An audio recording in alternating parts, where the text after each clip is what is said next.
Okay, this is the second of 3 videos that I've made on resonance structures for this chapter. So, one of the daunting things about this chapter is they'll give you a molecule and ask you to draw all the possible resonance structures. Like, how do I know which electrons I can move? So, one of the really nice things that I like about the way this textbook treats this material is it gives us specific bonding patterns that we can look for that we know will allow us to draw alternate resonance structures. And so I think it's really helpful to memorize these general bonding patterns. So then when you're asked to draw different resonance structures, right, you can look for these specific patterns to know whether or not you can draw additional resonance structures. And really, the only way to get good at this is to do lots of practice. So I think this is one area where you need to practice lots and lots and lots of examples to get comfortable with it. So before we get to the first pattern, we need a bit of a definition. And what do people mean when they talk about vinylic positions and allylic positions?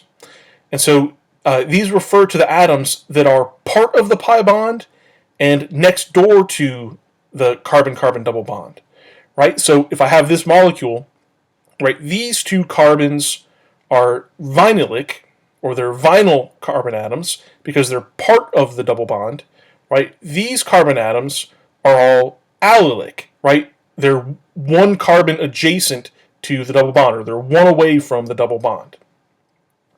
And the reason we care about these, whether atoms are allylic, is because if we have a lone pair that is allylic, they will be resonance delocalized, right? And so when I look at this molecule, right, these are my vinylic carbons, right? And so then these are my allylic atoms, right? Because they're one away from the double bond, right? So this lone pair is allylic.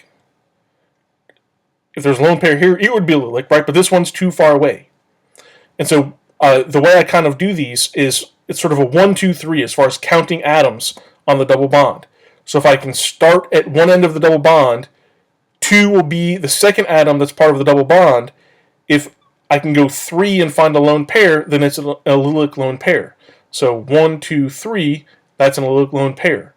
1, 2, 3, there's nothing there, right? And that one's too far away. So all of the lone pairs in these examples are allylic, right? So when I do my counting, my 1, 2, 3, right, 1 and 2 have to be the carbons that are part of the double bond, and then 3 needs to be the atom that has the lone pair in order for it to be an allylic lone pair. So if I go 1, 2, 3, allylic lone pair. 1, 2, 3, allylic lone pair.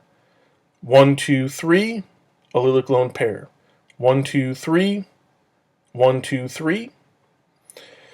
When we have allylic lone pairs, we always need 2 curved arrows, right? So this carbon, right, we're showing 1, 2, 3 bonds, right? But because it doesn't have a formal charge, we know there's a hydrogen here.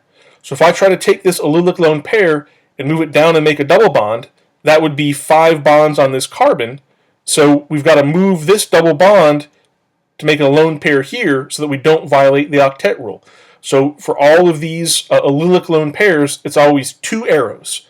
So the lone pair becomes a double bond, and the double bond becomes a lone pair. Right? The lone pair becomes a double bond, the double bond becomes a lone pair. And the same thing for these guys. Now, when we have these allylic lone pairs, the formal charges are going to change. If the carbon with the allylic lone pair has a negative charge, right, it's going from getting these lone pairs all to itself to having to share them in this case, so it's going to go from negative to neutral. Right, and then the atom that had the double bond, right, it was having to share the lone pair. Now it gets the lone pair all to itself, so it becomes negative. And remember, the formal charges, the sum of the formal charges have to be equal in all the resonance structures. So if this one loses a formal charge, right, then something else has to gain it. Right, and the same thing here, right? The lone pair moves down here, right? This atom had the lone pair all to itself. Now it's got to share it, so it goes from being negative to neutral. right? This nitrogen was having to share these bonding electrons. Now it gets them all to itself in a lone pair, so it goes from neutral to negative. Similarly, if the allylic atom is neutral, then it's going to become positive, right? Because again, right, it got the lone pair all to itself. Now it's got to share that lone pair, so it goes from neutral to positive. But then the atom receiving the lone pair is going to become negative, right? Because this guy is neutral, but he was sharing the lone pair. Now he gets the lone pair all to himself, so he becomes negative. And again, right, this resonance structure, no formal charges, so it's neutral. This one, we've got formal charges, but the +1 and the -1 cancel out. And we can see the same thing in this example. The lone pair becomes a double bond, right? This nitrogen now has to share that lone pair, so it becomes positive, right? This oxygen, when I move the bonding pair to become a lone pair, it gets the lone pair all to itself, so it goes from being neutral to being negative. So the first pattern we just looked at, right? It was an allylic lone pair. Another way that we can have resonance is if we have allylic carbocations. And so, right, again, it's allylic, right? I've got 1, 2, 3, right? I've got the carbocation that's allylic to the double bond, right? These two carbons are vinylic, they're part of the double bond. The carbocation is one adjacent to it. These only require one curved arrow because when we have carbocations, if you remember, right, this carbon is electron deficient. The carbocations only have 6 valence electrons. So it's fine to move the double bond from here to here because we're not violating the octet rule. This carbon was electron deficient. Now it's got the double bond. That's okay. It went from having 6 valence electrons to 8 valence electrons. But the charges still move, right? This guy is electron deficient. Now he's not losing anything, and he gains that double bond, right? So he goes from being positive to neutral. This guy was neutral. He's losing the double bond. He's not gaining anything, so he goes from being neutral to positive.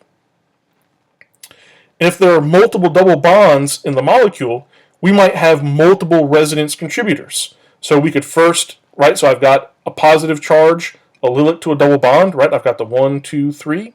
So I can move the double bond over, and this one becomes neutral. This atom becomes positive, right? But now this carbocation is allylic to this double bond, right? 1, 2, 3. So I can move it over again. And now this guy was positive. He gets that double bond, so he becomes neutral. This atom was neutral. It lost the double bond, so it becomes positive.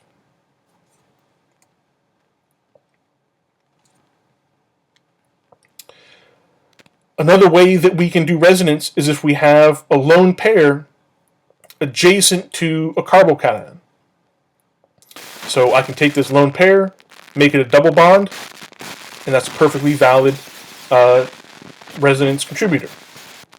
Because, right, this carbon was electron deficient, so it's no problem to make it a double bond. We're not going to violate the octet rule.